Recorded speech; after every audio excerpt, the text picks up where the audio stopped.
This is the bike that won Unbound, and while most of us aren't racing 200 miles across Kansas, that win tells you something important about what this bike really is. The real question is whether or not this bike is right for you. Let's start with aesthetics. I think this is a beautiful bike. The lines are clean, it's aero without looking too futuristic.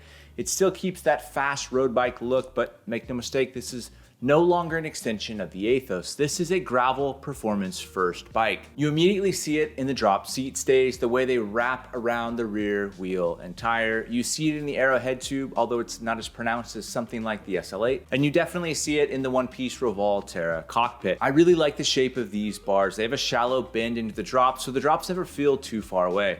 Aesthetically, as a whole package, I think they nailed it. Now, tire clearance is generous here. 50 millimeters feels like the sweet spot to me. It's what I've been running and I think it works. You could go bigger if you wanted. My tires measure 51 millimeters and there's still plenty of room. Now on the other end, I wouldn't go much lower than a 47 millimeter tire. And I think anything under a 45 and you're starting to fight against really what this bike is intended to do. I think it's worth noting that this build as you see it here with the NV SCSG 4.5 Pro wheels, 50 millimeter Dubnatals, pedals, bottle cages, computer mounts, comes in at 17.46 pounds. That's a real world ready to ride weight. There are some really light weights floating around. Remember, those are based on a very stripped down build. I think that's important to know. But before we get into the details, the sponsor of today's videos is Cadence Cyclery in Encinitas, California.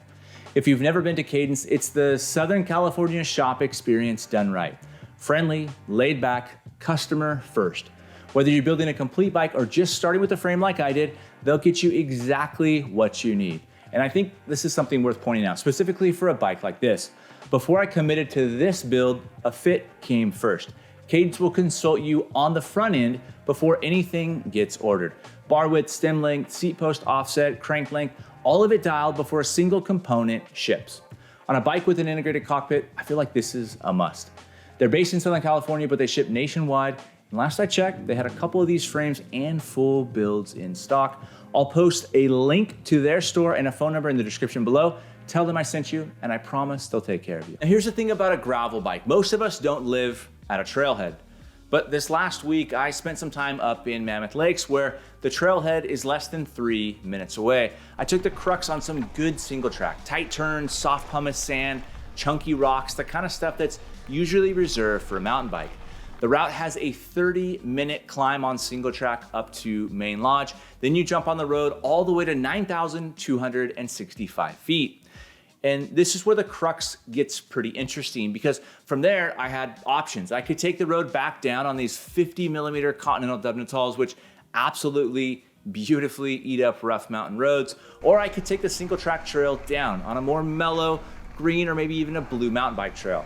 And the Crux in this configuration handles it well. And it's not something that I would have necessarily opted for with the old Crux or any of my previous gravel bikes for that matter, with the exception of maybe the NV Mog. But here, the new Crux feels pretty confident and it feels like it's in its element. It's still light, it's still snappy, it's responsive. And then, I think this is the key, I felt really good descending on single track. I felt good, not great, but good is a big improvement over the previous model. The geometry, the tire clearance, the overall composure of this bike, it's built for rougher, chunkier terrain. It's not pretending to be a road bike when you're off-road. It feels like a proper gravel bike. And when I'm talking about gravel, I'm talking about the whole spectrum of gravel. Single track mountain bike trails, chunky terrain, smooth gravel, and everything in between. Before we get into pavement, let's talk about ride quality. I feel like the new Crux is very compliant. There's a lot of exposed seat post here, and you can feel it working underneath you on rough terrain. The bars also have quite a bit of give as well. And between the two, the bike absorbs chatter in a way that doesn't feel like a harsh race machine. It just rides really well. I've been very impressed. But back to the trailhead, because here's the reality. If your routes are anything like mine, on a normal day, you're leaving from your house where you have a gravel route that's really probably 50% or more of road riding. And you want a bike that isn't gonna feel like a total slog getting to the trailhead. And I need to be pretty frank with you about what this bike is like on the road. You look at it and it looks like it's gonna perform like a Tarmac, but it's very much still a gravel bike. And on the road, there's some expectation management here, especially compared to the old Crux. See, the old Crux had cyclocross DNA. It was more snappy, it was more responsive, and it felt sharper on pavement. The new Crux is a little more planted. It's lower, it's more stable, but that translates on the road to not feeling quite as sharp. although it's super light, and so in some ways it feels lively, just doesn't feel like the old Crux felt. So my initial take is this: the new Crux doesn't necessarily double as your road bike quite like the old Crux did. The new Crux is your premier, best-in-class gravel bike, but there's an opportunity cost to that. It isn't quite as good on the road, and that's okay, but you need to know that going into it. Now, if you were to swap these 50mm Dubnitals for maybe a 50mm Pathfinder or something that was less aggressive, you might be able to bridge that road to gravel gap a little bit better. So who is this bike actually for? I feel like this is for the person who wants the best of modern fast gravel racing. Something that's aerodynamic, something that's incredibly light, something that descends really well and lets you give it everything that you have. Something that has the capability to win Unbound, or if you're a local legend on Strava, you know, the kind of rider who's faster than their friends, but maybe isn't racing at a national level, this is your gravel bike. I mean, make no mistake, this is a pro tier gravel bike that we're gonna ride as normal human beings, and that's okay. Now, if you wanna go on an adventure and you wanna bike pack for multiple days with the Crux, I think you're gonna be a little bit disappointed with it. You've got 1, 2, 3 bottle cage mounts and a top tube mount. That's about it. I just don't think that that's this bike. I mean, you could add accessories, you could try to make it that bike, but it's definitely not what it's built for. But here's what I really wanna drive home with the new Crux. The spirit of the gravel bike is still very much there. The ability to string together different loops, to jump out and do a road section and then hop on gravel, then maybe some single track, that's still there. It's just not as road oriented as it was with the old Crux. What changed is that the new Crux has really chosen a lane. It's unapologetically a gravel bike now. And if you're someone who wants that bridge between road and gravel, who wants the best of both worlds in one bike, you may find better options. And there's nothing wrong with that. The old Crux was that bike.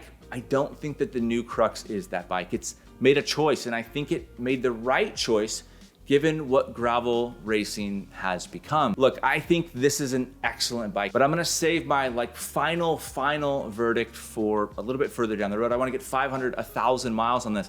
I wanna see how this bike evolves with more time, different conditions, different terrain, different tires, different wheels.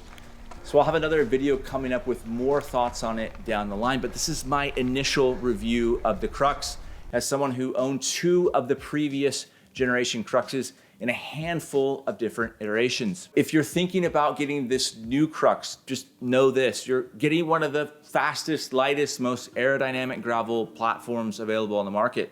You're getting a bike that just won the biggest gravel race in the world. And you're getting something that handles rougher terrain better than any of the previous generations of the Crux. Just know that you're not getting a road bike in disguise. You're getting the opposite. You're getting a gravel bike, an unapologetic gravel bike, and that's okay. Now, if you want more info on my full Crux build, I'll link that video up above or down below. Huge thanks to Cadence, Cyclery, and Encinitas for sponsoring today's videos.